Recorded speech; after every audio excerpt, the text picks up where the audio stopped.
এবার পূর্ব সিকিমের ঝাঙ্গু লেকের ছবিটা দেখাবো আপনাদের। তুষারপাত, আর তুষারপাতের ঝাঙ্গুতে তুষারপাত প্রবল, ঝাঙ্গু লেকে প্রবল তুষারপাত। নতুন বছরের প্রথম তুষারপাত ঝাঙ্গু লেকে, আকাশ থেকে ঝরছে সাদা বরফের টুকরো। আর এই সময় যে পর্যটকরা বেড়াতে গিয়েছেন সেখানে তারা রীতিমতো আপ্লুত।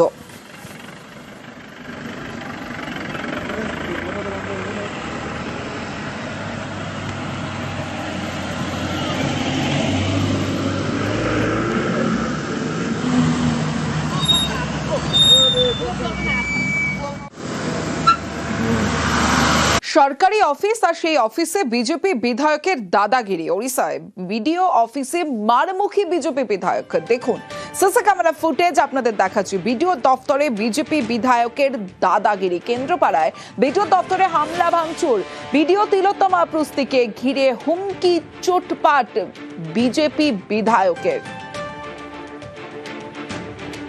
শুধু তাই নয়, হুমকি মারধরের পাশাপাশি কম্পিউটার তুলে ভিডিওকে মারতে উদ্যত বিধায়ক। দলবল সমেত ভিডিওর অফিসে তাণ্ডব চালান বিজেপি বিধায়ক।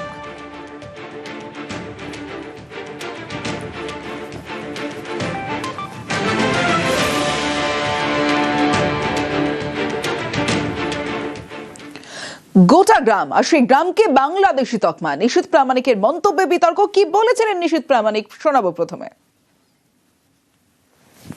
পার্শ্ববর্তী রাষ্ট্র বাংলাদেশ, একটু নজর রাখবেন সেখানে কি হচ্ছে। 450 কিলোমিটার আনফেন্সড এরিয়া রয়েছে পশ্চিমবঙ্গ আর বাংলাদেশের বর্ডারে। একই রকম ভাবে কুচবিহার শহরের তোরসা নদীটা পেরোলেই আর একটা বাংলাদেশ সুটকাবাড়ি সেখানে অপেক্ষা করছে, মনে রাখবেন। এখনই যদি জাগ্রত না হন, আর বেশি দিন বাকি নেই। সুটকাবাড়ি থেকে দলে দলে লোক ঢুকে কুচবিহার শহরটাকে ছারখার করে দেবে, তারও বেশি দিন দেরি নেই।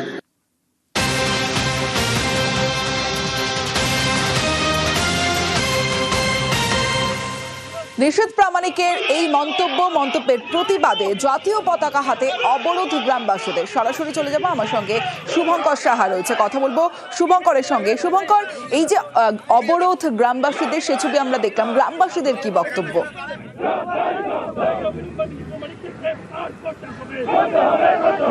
হ্যাঁ দেখো তনুশ্রী, তোমাকে জানিয়ে রাখি এই গ্রামটি হচ্ছে কোচবিহার শহর থেকে বেরোলেই তোরসা নদী, সেই তোরসা নদীর পরেই এই গ্রাম শুক্তাবাড়ি, সংখ্যালঘু অধ্যুষিত গ্রাম। এই যে গ্রাম, এই গ্রামের বাসিন্দাদের একটাই বক্তব্য, তারা যেটা বলতে চেয়েছেন, তারা রাজ আমল থেকে কোচবিহারে বসবাস করে আসছেন। কোচবিহার একদা রাজার শহর ছিল, রাজ পরিবারের বসবাস ছিল, এবং তাদের কয়েক পুরুষ ধরে তাদের এই বসবাস, তাদের বাপদাদারা এখানে বসবাস করেছেন। হঠাৎ করেই নিশীথ প্রামাণিক যেভাবে গতকাল কোচবিহার শহরে বিজেপির সভায় বক্তব্য রাখতে গিয়ে যেভাবে এই গোটা গ্রামকে বাংলাদেশি আখ্যায়িত করেছেন, তাতেই কিন্তু ক্ষেপে উঠেছেন এই গ্রামের মানুষরা। তারা যেটা বলতে চেয়েছেন, হিন্দু মুসলমান সকলেই এই গ্রামে রয়েছে এবং সকলেই তারা একসাথে দিন যাপন করছেন এবং বছরের পর বছর ধরে রয়েছেন, কোথাও তাদের মধ্যে কোনো বিভেদ নেই। কিন্তু কেন নিশীথ প্রামাণিক তাদের এই বাংলাদেশি বলে আখ্যায়িত করলেন তাদের এই গ্রামকে, তাদের বাসিন্দাদের, এ নিয়েই কিন্তু তাদের মধ্যে বিক্ষোভ ছড়িয়েছে। এবং সে কারণেই আজ তারা জাতীয় পতাকা নিয়ে তারা রাজ্য সড়কে বিক্ষোভ দেখিয়েছেন, ক্ষোভ দেখিয়েছেন, এবং এই গোটা বিষয়টি নিয়ে কিন্তু নিশীথ প্রামাণিককে আক্রমণ করেছে তৃণমূল। তমশ্রী। বেশ শুভঙ্কর, উনি চাইছেন এই ভোটের আগে আগে যাতে একটা দাঙ্গা সৃষ্টি হোক। আমরা একসাথেই সুটকাবাড়িতে যুগ যুগ ধরে বেঁচে আসছি, আর ওনাকে আমরা বলেই দিচ্ছি, হুঁশিয়ারি দিচ্ছি, প্রশাসনের নজরদারিতে আমরা বলতেছি ওনাকে গ্রেপ্তার করা হোক। ওকে ওই সুটকাবাড়ির রাস্তা দিয়ে ওর যাতায়াত বন্ধ করে দেওয়া উচিত। এত বড় একটা অসম্মানজনক কথা। সুটকাবাড়ি হচ্ছে বাংলাদেশ, তাই নয়, এইরকম চললে আর কয়েকদিনের মধ্যেই সুটকাবাড়ির লোকেরা এসে কুচবিহার শহরকে তছনছ করে দেবে। ওকে তো অ্যারেস্ট করা উচিত এই দাঙ্গার আবহাওয়া তৈরি করবার জন্য। বাংলাদেশে আরো এক হিন্দু খুন। দীপু দাস, অমৃতা মণ্ডলের পর এবার খোকন চন্দ্র দাস। বুধবার রাতে ছুরি দিয়ে কোপানোর পর পুড়িয়ে দেওয়া হয় খোকনকে। আজ মৃত্যু হয় তার। এর বিচার চাই। আমার স্বামী নিরীহ, কেউ একটা ঠগান্যা মানুষ না। নৈরাজ্যের বাংলাদেশে আরো এক হিন্দু খুন। বুধবার রাতে শরীয়তপুরের ডামুড্ডার ব্যবসায়ী খোকন চন্দ্র দাসকে ছুরি দিয়ে কোপায় দুষ্কৃতীরা। তারপর গায়ে পেট্রোল ঢেলে আগুন ধরিয়ে দেওয়া হয়। প্রথমে ঢাকা মেডিকেল কলেজে ভর্তি করা হয়েছিল খোকনকে, সেখান থেকে জাতীয় বার্ন ও প্লাস্টিক সার্জারি ইনস্টিটিউটে। শনিবার এখানেই মৃত্যু হলো তার। এই হত্যার বিচার চায় খোকনের পরিবার। এর বিচার চাই। আমার স্বামী নিরীহ, কেউ একটা ঠগান্য মানুষ না। দোকানদারি করে, বাড়িতে আহে আবার দোকানে যায়, কেউ লগে ৬৭ পানাও করে না। মোহাম্মদ ইউনুসের হাতে বাংলাদেশের দায়িত্বভার ওঠার পর থেকেই সেদেশে আক্রান্ত হিন্দুরা একের পর এক হিন্দু খুনের ঘটনা আতঙ্ক তৈরি করেছে বাংলাদেশের সংখ্যালঘুদের মধ্যে। এরই মধ্যে খুন হন বাংলাদেশের জনপ্রিয় ছাত্রনেতা ওসমান হাদি। হাদি হত্যার পর নতুন করে হিংসার আগুন জ্বলে ওঠে পদ্মা পাড়ে। উন্মত্ত জনতার রোষের মুখে পড়ে প্রথম সারির সংবাদ মাধ্যম, রোষের মুখে পড়েন হিন্দুরাও। ময়মনসিংহে পিটিয়ে পুড়িয়ে হত্যা করা হয় হিন্দু শ্রমিক দীপুচন্দ্র দাসকে। আগুন লাগিয়ে দেওয়া হয় হিন্দুদের গ্রামে। 24শে ডিসেম্বর হোসেনডাঙ্গা এলাকায় পিটিয়ে খুন করা হয় অমৃত মণ্ডল নামে এক হিন্দুকে। তারপর আক্রান্ত হন খোকন চন্দ্র দাস। এদিন তার মৃত্যু হলো। এরই মধ্যে ভাইরাল হয়েছে একটি ভিডিও, সেখানে দেখা যাচ্ছে বৈষম্য বিরোধী ছাত্র আন্দোলনের হবিগঞ্জ শাখার সাধারণ সম্পাদক মাহাদি হাসান থানায় বসে আস্ফালন করছেন। আমরা থানা কিন্তু পুড়িয়ে দিয়েছিলাম, এসআই সন্তুষ্টি কিন্তু আমরা জ্বালিয়ে দিয়েছিলাম। থানায় বসে হত্যাকারীর আস্ফালন, তারপরও নীরব প্রশাসন। এটাই মোহাম্মদ ইউনুসের বাংলাদেশ। নিউজ 18 বাংলা। মুস্তাফিজুর রহমানের না বিসিসিআই এর আইপিএলে খেলতে পারবেন না মুস্তাফিজুর। 9 কোটি 20 লক্ষ টাকায় মুস্তাফিজুরকে কেনে কেকেআর। বাংলাদেশি হিন্দুরা আক্রান্ত হওয়ার প্রতিবাদ, মুস্তাফিজুরকে আইপিএলে বাদ দেওয়ার দাবি ওঠে। আইপিএলে খেলতে পারবেন না বাংলাদেশি পেসার। বোর্ডের নির্দেশের পরেই মুস্তাফিজুরকে ছাড়ল কলকাতা নাইট রাইডার্স।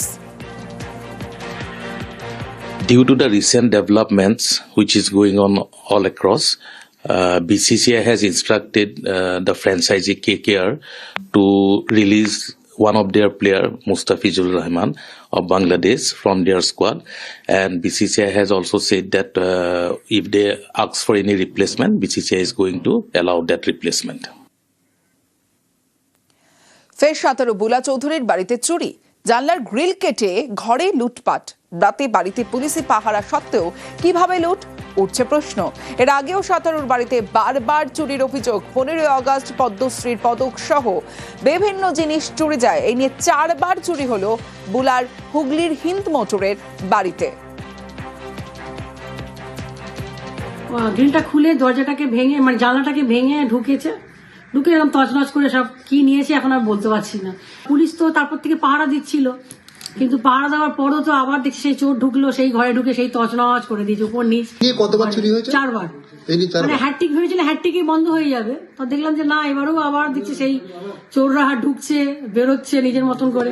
যেটা ছিল ও প্রাইজ, সেটা গতবারে দেখেছিলেন যে সমস্ত নিয়ে গেছে। তাও কিছু মোমেন্টো আরো তেনো অনেকগুলো ছিল, জামা কাপড় সব যেমন থাকে আর কি একটা পরিবারে, সে সমস্ত গুলো আছে। এখন কি নিয়েছে এখনো জানি না, এই দেখার আর ইচ্ছেই নেই, মানসিকতা নেই। এখন কি পুলিশকে জানিয়েছেন?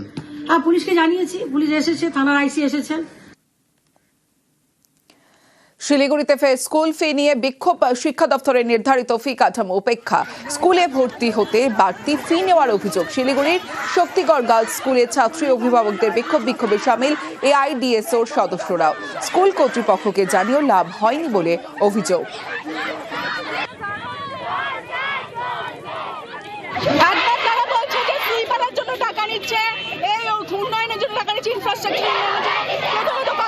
সাধারণ মানুষ শিক্ষা খাতের জন্য অনেক টাকা দেয়, ট্যাক্সের টাকায় সরকারি স্কুলগুলো চলা প্রয়োজন, সেটাকে সাধারণ ছাত্রছাত্রীদের দায়িত্ব।